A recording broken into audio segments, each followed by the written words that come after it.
What's going on, Seawolves? You're watching USG Hot Takes. I'm your host, AT Bianco, and today our guest is computer science faculty member Richard McKenna. Thank you for being here with us today. It's great to be here. So, to start, how are you with hot foods?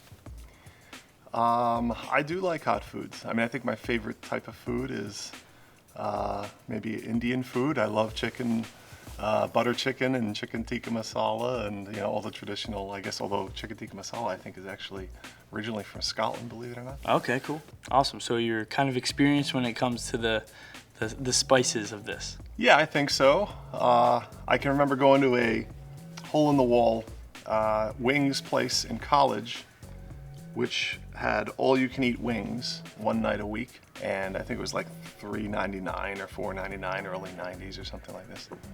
And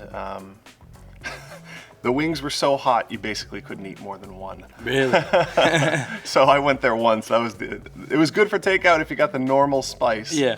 But if you went and you got the super hot spice stuff, you weren't going to be able to eat that. So hopefully you could stomach this. We're only taking one bite for today, but in terms of the sauce, you ready to get to it? Sure. All right.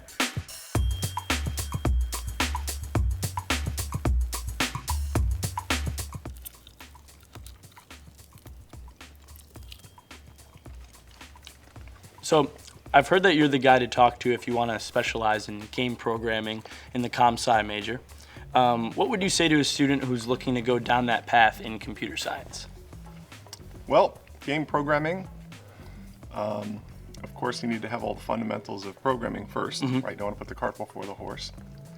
And so enjoy CSE 320, which in our department has a reputation of maybe being a particularly hard course. But I think a course like that, there's also another course, 376, which gets taught sometimes, which is a systems course, Unix, and the operating systems course. Like some of these courses I think are thought of as difficult courses, but game programmers deal with making game engines, and the inner workings of those things can actually be very complicated. Understanding the inner workings of these things is of great value, and so enjoy CSE 320. That's what my advice would be.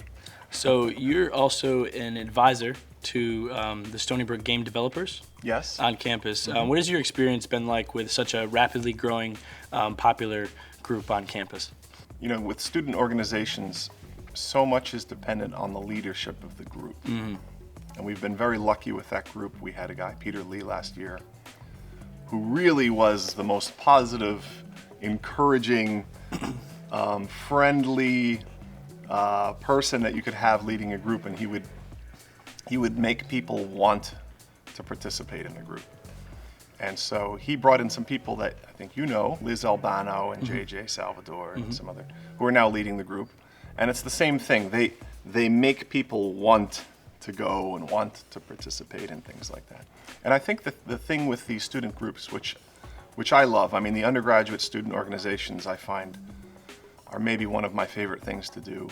The important thing for those student organizations is to give people reasons to go to the meetings, give them a reason to go and want to go and things. The thing that we try to do with those groups is to bring back alum who now work out in industry doing all sorts of different things. And kind of connect them and help them network in a sense. Absolutely. They come back and stay close to campus and participate in things and hire people. And I get emails all the time from ex-students asking me, can you give me a great student? I need to hire somebody, please recommend somebody. And so that's really great with those organizations. I mean, a lot of what we like is having current students maybe seeing where they could be in a few years from other students who were in their same situation. Right.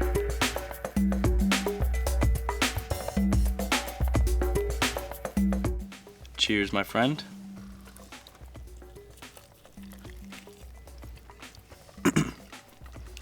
So, you have quite the retro video game collection, I've heard. What's your favorite video game, and do you still have time to play these video games? Well, these days, I'm a game sampler. Okay. So, I don't play much depth in a game. Anyway, my favorite all-time game is StarCraft, and that's the first one. Okay. Okay, I could still sit down and play it, and still play it competitively. I would lose, but I would enjoy it. So what attracts you to that game so much? Why do you like it so much? I like it so much because you can play it in so many different ways. I mean, it has two modes. It has the chapter mode where you're just playing by yourself with different levels and things like that, and then it has the PvP mode. Okay, and in the PvP mode, I think I was 0-25 or something like that, and I had been trash talked up, down, backwards, forwards. It's expected. Yeah, I mean, and I didn't know. I mean, there were things about the game that I had not realized. Like, for example, I didn't know that you could save the game and then replay it and watch it. But somebody in the game told me that. And I was like, really? So then I go and I look at the game that I had just played. And I see the strategy that the person used against me. Mm-hmm. And I say, all right, I'm going to do exactly the same thing against the next poor soul, right, who's against me. And I go and do that, and I win, and I'm 1-27. And then I'm just, the biggest trash talker on the planet, right? I mean, yeah. You lost to me, I was 0-27, come on. Right. So that's kind of, I think one of the fun things about PvP is you're outsmarting another person. And with StarCraft, you can do it in so many different ways. People use all sorts of different strategies. It's a very fun game. I also like Fallout 3. Okay. In my mind, that was an absolutely perfect game. Mm-hmm. So yeah, I have a number. I mean, if I go way back, I used to love Atari 2600. Was kind of when I was a kid. I remember going to birthday parties. This one kid in my neighborhood had a birthday party, and I gave him a present, River Raid, which was this Activision game. Mm-hmm. I think at the time it cost like $40 or $50, which is amazing to think about because it's like early 80s.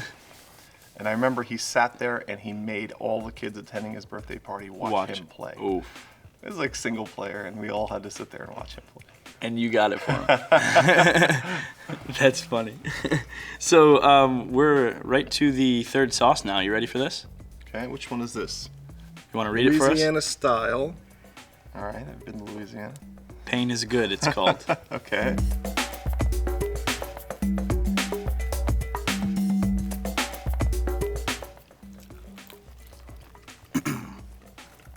So, word on the street is that you passionately hate World of Warcraft. No, that's not true. Explain this. I've played it a little bit years ago. I mean, I can understand the allure of the game and games like it. I mean, it's this immersive world that you can go into and lose yourself, right? The thing is that I have had students lose themselves.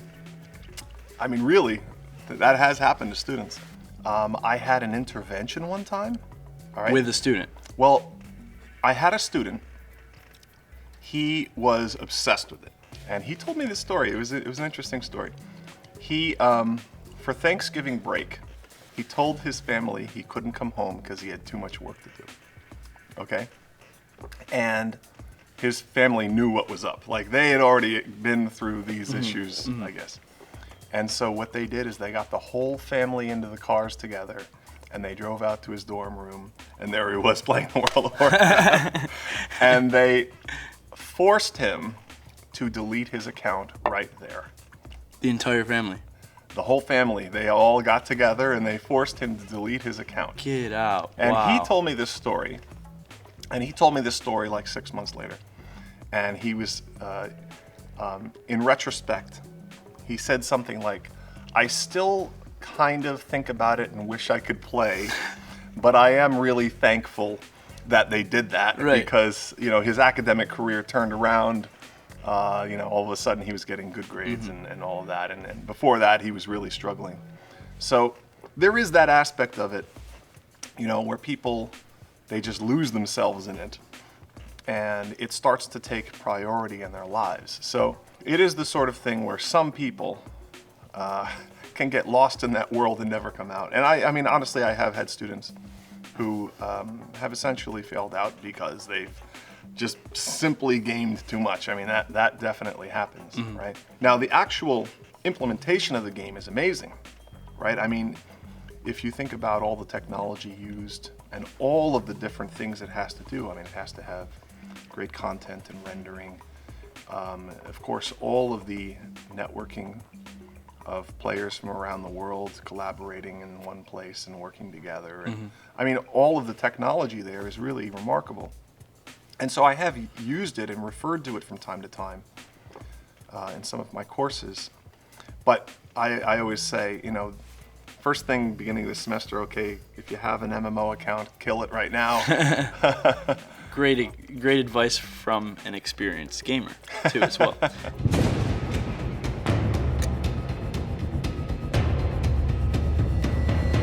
So, are you familiar with Rate My Professors? Yes. All right. Do you know that you have an overall rating of 3.9? Okay, is that good or bad? That's very good. Your most frequently mentioned tags are being respected, Really? hilarious, and giving lots of homework. Those don't seem to go together. I don't understand that. There's plenty more, but those were the three top ones. So after we take a bite, I'm going to hand you a flashcard with a Rate My Professor comment from over the past 5-6 years. And after you're done reading it, I want you to look forward into your camera right here. I did once have in my, like, you know how we get reviews? Yeah. Once somebody wrote, the class would be much more enjoyable if the professor lost 20 pounds. Now, can you believe that? Oh, wow. None of these. I mean, I saw some rough ones on there. I have to admit, I found that rather amusing. Yeah, like I was like, I'm working on it. Come on. So I'm gonna hand you a card one by one. You'll read it and your reaction to the camera, and then we'll talk about it a little bit, and then move on to the next one. Okay. You ready for that? So we're gonna clink wings here. Cheers. This one's called the Bomb.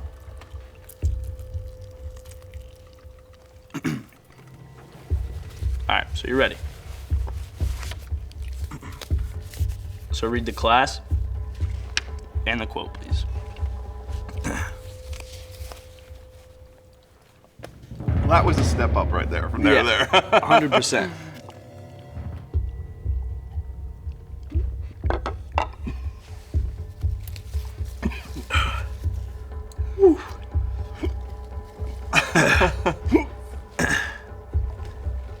What are you doing to me here? I guess this is the point. It's where the show gets hard. We take a little milk break. This is which one? The bomb. The Bomb. The class is CSC 290. He keeps his lectures entertaining by telling stories and making jokes. I've probably used some of the stories and jokes here, by the way. I learned that from an old professor I had, Tom Cortina. He would teach the same class 2 lectures in a row. All right, so CSC 114, actually. Yeah. 2 lectures in a row. And I was in the first lecture. But sometimes I would arrive late for class. All right, so maybe I'll arrive a little bit late and I miss the first 10 minutes. So I would stay for the first 10 minutes of the second class, right? And what I learned from that experience was that he repeated all the same jokes in both lectures, pretending they were off-the-cuff jokes, right? So I was like, hey, that's a great idea. So I would do that. He keeps his lectures entertaining by telling stories and making jokes. His exams are multiple choice and really easy. Wait a second.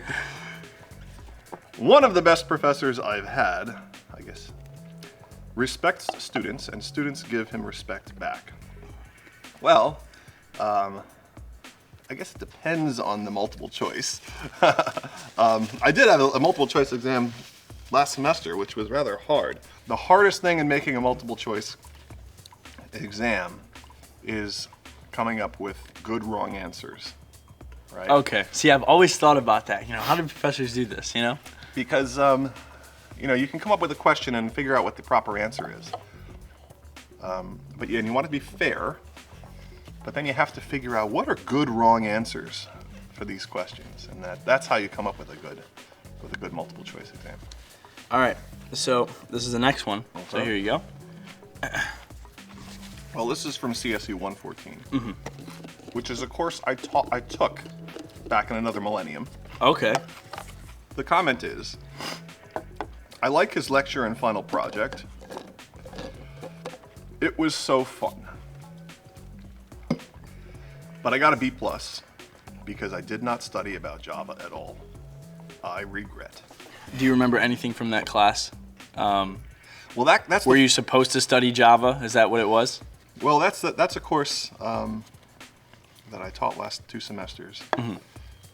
And last semester, the final exam was maybe a little on the hard side. I don't know what semester this was from. But, Okay. the first time I taught that course, I think, was fall 2002. I think we've been using Java all the way since then. I think that comment was from either 2013 or 2014. Oh, okay. If I recall too. All right, so here's the next one. I'm still recovering from that. Yeah, one. take it. Wow, Take it. that's like a... It's painful, and it lingers too. This is CSE 219. McKenna teaches you how to swim in a jacuzzi and then throws you into the middle of the Pacific Ocean with his final project. Do you recall anything from that class as far as your final project goes? 219 was a full semester project course. First, you would learn the technologies, and then you would design and implement a solution to a particular problem using those technologies. Okay. The inspiration for this came from our alumni in industry, who said, you know what you should have? You should have a course where you give students a whole bunch of code. Some of it works, some of it doesn't work, and they have to figure out how to make it work. Yeah, sometimes the final project I would have in my mind, oh, it's going to be perfect level of difficulty, and then it ends up being very hard. So to verify, you do not throw your students in the Pacific Ocean for A your little final bit. exam. A little bit. Okay. Final project. All A right. little bit. In that course, I definitely would on occasion. Some semester, because it's a different project every single semester. They got to bring their life jackets and their floaties too, probably. A bit, yeah. Next one. All right, here we go. Let's see. So, CSE 114. The review is avoid him at all costs. Take Fodor instead. Now, Fodor is Paul Fodor, and I completely agree with that point right there. Why is that? Because Paul Fodor is the greatest instructor who's ever lived. This is a man who you have to understand. We have, I don't know if you ever used Piazza. No, I haven't. Okay, so Piazza is this site where classes can ask each other questions. It's kind of a message board sort of a thing. But it separates students and teaching assistants and instructors and things like that. Paul Fodor, he has an average response time. I want you to think about this on Piazza. If a student posts a message, he has an average response time of 3 minutes. Okay? Now, that to me... He's working even when it's not work. People post messages in the middle of the night. Yeah. I mean, is he sitting there with his phone ready, waking up in the middle of the night Right. and posting responses and things like that? So he is an amazing person, that guy, okay? I also kind of feel like, I feel a little bit fatherly towards Paul Fodor, even though he's not much younger than me. Because when he was hired by our department, I kind of, the very first semester, he actually taught CSE 219 with me, and I kind of, got him used to how that course was run and with the projects and things like that. But, he's much smarter than me. I don't know if you know him. No, I actually do not know him, but I've heard from computer science students that you guys kind of have this this relationship where you kind of jab at each other, kind of make fun of each other a little bit, tell some jokes. Well, it's just me being insecure because I know how much better he is than me. And the truth of the matter is, Paul's this very, very, very smart guy who can teach these very challenging graduate level courses. Right. That, no sane person would trust me with teaching. So this is going to be our last comment. So you ready for it? Okay. All right, there you go. All right. Let's see. Are these like progressively meaner? You're not going to get meaner than to lose 20 pounds. I mean, come on. You're not going to find one worse than which that. I'm glad you said that because it kind of lightened the pressure a little bit. I was very I didn't want to go too hard for this. That's all right. Believe me, I'm used to it. I've been reading these comments for so many years. All right. The class is CSE 219. I see him as one of the best CS professors. Really? He is very clear in class, and you can tell he enjoys it very much. Don't call him professor, and he doesn't shake hands, so don't try that either. Yes, no? Well, I'm not a germphobe. Like, I think some people think I'm a germphobe. I'll shake hands. I'm not really a hugger. Like, I'll shake hands. All right. But people who want to give me a hug, You're like, no way. I tell people, loved ones get a hug, but everybody else doesn't, right? So, shake hands, yes, but hugging, no.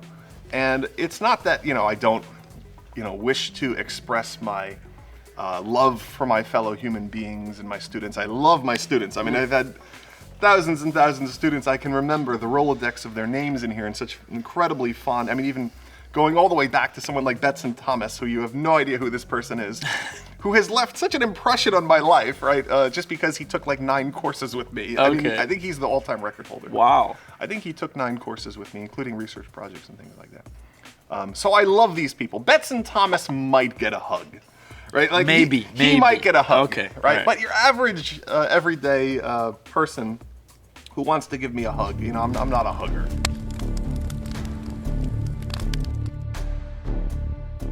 Good luck. I'm just gonna wish you some luck. I mean, should I be like taking a tiny, tiny, tiny bite here or something? That's up to you. This might be a joke and it might be nothing. I don't know. Although I do see this number here. So, what was this last one? Does it have a? It goes up quite a bit. Because this is 357,000 Scoville. How about this one? This is 135. Oh wow. Goes up. Was it 2 times? So we need a paramedic on scene here. All right. All right. Ready? So if I eat this whole thing, will you eat that whole thing?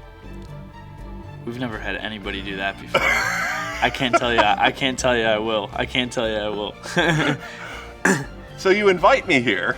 If you do, I will try my best.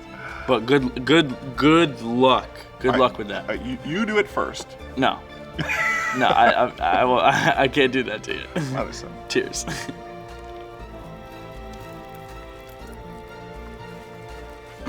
So you're a faculty advisor for ComSci. See, it hit him right there. There are so many avenues to go down in such a competitive industry. Now, 1 second. This one here, I'm noticing, because it doesn't have as much sauce, like in terms of like, it doesn't spread around your mouth, it actually wasn't as harsh. No, it's the buildup of the both of them. You think so? Yes. Because this one is a little like, maybe saucier. Like, well, this one's a little drier maybe. But you're saying it's because I already had that one. Yes. And my mouth is now numb. From that. That's why. If you had this before, you'd probably be like, wow, this is just as bad. Okay, I'm sorry, go ahead. No, you're good. Ooh. You're a faculty member of ComSci. Yeah. Advisor. There are so many avenues to go down in such a competitive industry. What do you think ComSci students at Stony Brook have to do in order to separate themselves from their competition? That's a very good question. So when I have nothing to do, I program. Now this is kind of this is the sort of thing that some people think I'm strange for doing that, right? I sit there and at home, or I sit at the library, or at bookstores and things like that, and I sit there and I work on just my own personal little projects, which someday I'll figure out how to monetize. But I've yet to ever figure out how to do any of that. Like, that's, to me, this is by far the hardest part. But anyway, so I enjoy programming, okay? And that's why I like this particular field. And there are a lot of students like that, all right? Have this guy, Raul he's the leader of the Stony Brook Computing Society. He led the SBU hacks thing, okay? I hate him, okay? Because he could teach my course better than I could, okay? Wow. I mean, he could come in, this 22-year-old guy. Yeah. I'm very jealous of him. And, he's a very smart guy. And, he can very quickly pick up technologies and learn technologies and things like that. And, students like that, they enjoy, in their free time, doing these things, right? So the people who really want to set themselves apart I think it's good to think about it that way, in that, you're committed to the field because you enjoy it. And when you get good at things, you enjoy it more. And so, just like writers, I think of people who are in the humanities who probably write in their free time and write short stories and things like that. I have friends of mine who write short stories and write poetry for no reason. They don't get paid for it. Right. Right? Sometimes it's a good hobby. Personally, Absolutely. I love to write. I think it's almost therapeutic. Yeah. Whether it's a person writes lyrics, poems, short stories, anything. It's just you get it down on paper. It helps you organize your thoughts. Right. Musicians write songs and they throw away a lot of songs, right? It's not like they're doing each song for a paycheck or something. But each time you do it, you get a little better in that you do it for fun. It's not that you sit there and you program really boring, horrible, technical things that don't interest you. You think of a problem. Especially it's useful if it serves a purpose for you. The whole expression, necessity is the mother of invention. So, those people have a big advantage, right? Because, they're figuring things out on their own, and in the long run, in computer science, you're not always going to be trained in the technology you need to use. Many times, you will be told, we want you to use this technology, and the first thing you have to do is essentially train yourself. Working on your own projects like that, I think, is maybe one of the most important things. People who program in their free time, have a big advantage, I would say. So that's great advice from the professor, lecturer, advisor, Richard McKenna. So thank you for being here with us today and taking on the Hot Wings Gauntlet. I think you did it like a champ. I think this was the winner, this one right here. You thought that one was the hottest. No, not the hottest. Just like in terms of taste.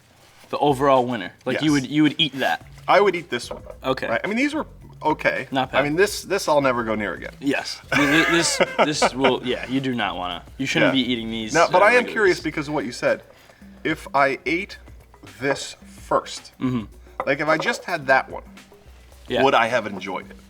Is the question. Or is it because I worked my way up to it that I enjoyed it? I think it's the fact that you worked your way up to it, you would have enjoyed it. We used to have a sauce on here that was called Pain 100%, which was a lot more painful than this one. Okay. So that one might have been different for you as All well. right.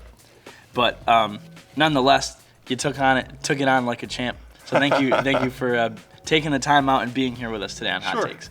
So that's this episode of USG Hot Takes. I'm your host, A.T. Bianco, with our guest, Professor Richard McKenna. So Seawolves, thank you for watching, and have a great day.